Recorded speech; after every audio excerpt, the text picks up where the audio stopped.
আমার পিছনে দেখতে পাচ্ছেন সেই হাতি বাংলো।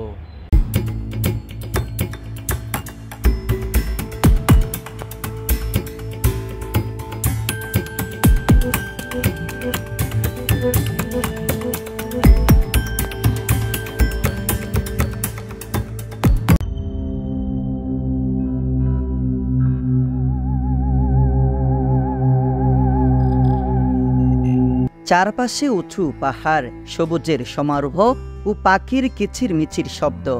এমন প্রাকৃতিক দৃশ্য দেখার ইচ্ছে আছে সবার মধ্যে। এর মধ্য দিয়ে একটু সামনে এগিয়ে এলেই দূর থেকে দেখে যে কারো মনে হতে পারে বিশাল একটি হাতির সুর তুলে দাঁড়িয়ে আছে।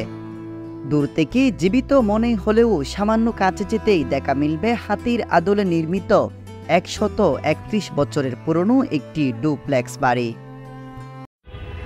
বন্ধুরা, আজকে আমি এসেছি চট্টগ্রামের 131 বছরের পুরনো হাতি বাংলোতে। দেখতে অবিকল হাতির মতো তৈরি করার কারণে যার নাম দেওয়া হয়েছে হাতি বাংলো।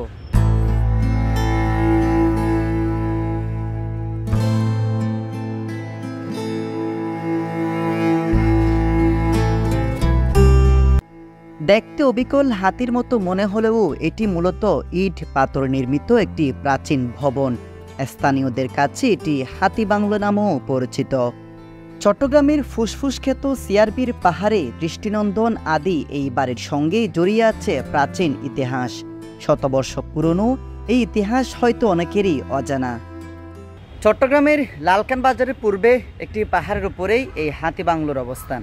জানা যায় এক সময় এখানে হাতির অনেকটা বিচরণ ছিল, যার কারণে অবিকল হাতির মতো দেখতে এই বাংলো নির্মাণ করা হয়েছিল। এই বাংলো দেখতে দেখতে 131 বছর পার হয়ে গেছে, তবু ঐতিহ্যের ধারক ও বাহক হিসেবে এখনো দাঁড়িয়ে আছে চট্টগ্রামের এই হাতি বাংলো। ইতিহাস ঘেঁটে জানা যায় 1893 সালে চট্টগ্রাম থেকে ফেনী পর্যন্ত রেলপথ নির্মাণ কাজ শুরু হয় ব্রিটিশ প্রকৌশলী ব্রাউনজারের অধীনে। 19 শতকের মাঝামাঝিতে রেলওয়ে কর্মকর্তাদের বসবাসের জন্যই বাংলোটি নিজেই নির্মাণ করেন প্রকৌশলী ব্রাউনজার। তবে কালের আবহমানে বাংলোটি আজ বসবাসের অযোগ্য হয়ে পড়েছে। চট্টগ্রামের লালখান বাজার এলাকায় লেডিস ক্লাবের ভেতর দিয়ে সামনে গিয়ে হাতের ডানে সামান্য গেলেই চোখে পড়বে এই হাতির বাংলো। এখনও দূর দূরান্ত থেকে অনেক দর্শনার্থী একটু দেখার জন্য এই হাতি ভবনে চলে আসেন বা হাতি বাংলোতে চলে আসেন, কেননা চট্টগ্রামের অনেকটাই ঐতিহ্যবাহী বা পুরনো স্থাপত্য হিসেবে এই ভবন এখনও দাঁড়িয়ে আছে কালের সাক্ষী হিসেবে।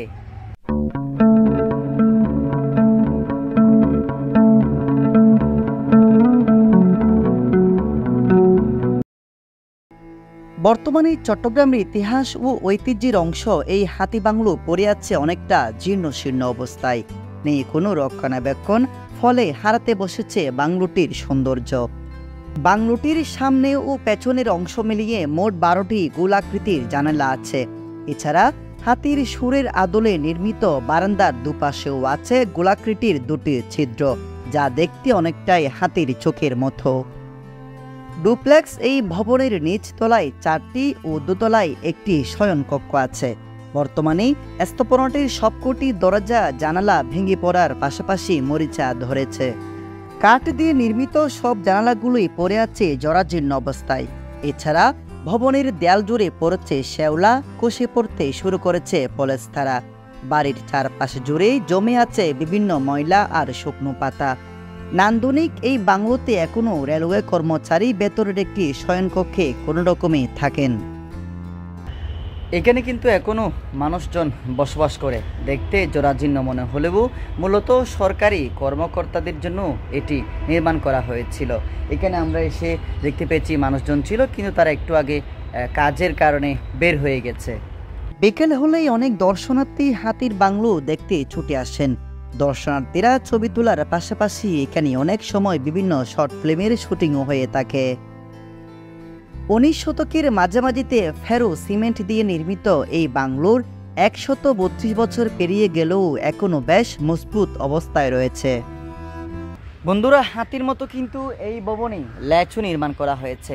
পার্শ্ববর্তী আরেকটি ভবনের জন্য দেখা যাচ্ছে না, কিন্তু ওই যে দেখতে পাচ্ছেন আমার ঠিক হাতের আঙ্গুলের দিকে যেই ল্যাজটি রয়েছে এটি কিন্তু হাতির মতো কিন্তু এখানে ল্যাজ নির্মাণ করা হয়েছিল। তবে রক্ষণাবেক্ষণের অভাবেই দিন দিন হারাতে বসেছে এই ঐতিহ্যের সৌন্দর্য। হাতির গায়ের রঙের সঙ্গে মিলিয়ে এই স্থাপনাতেও ধূসর রং করা হয়। তবে রক্ষণাবেক্ষণের অভাবে হাতির ভবনের রং পুরোটাই এখন বিবর্ণ ধারণ করেছে।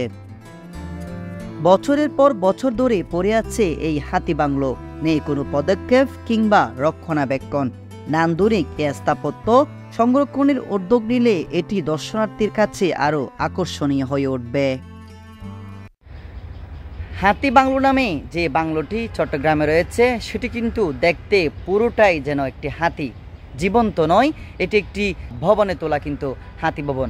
হাতির যেভাবে শুল রয়েছে ঠিক সেই শুলও কিন্তু এই ভবনে দেওয়া হয়েছে।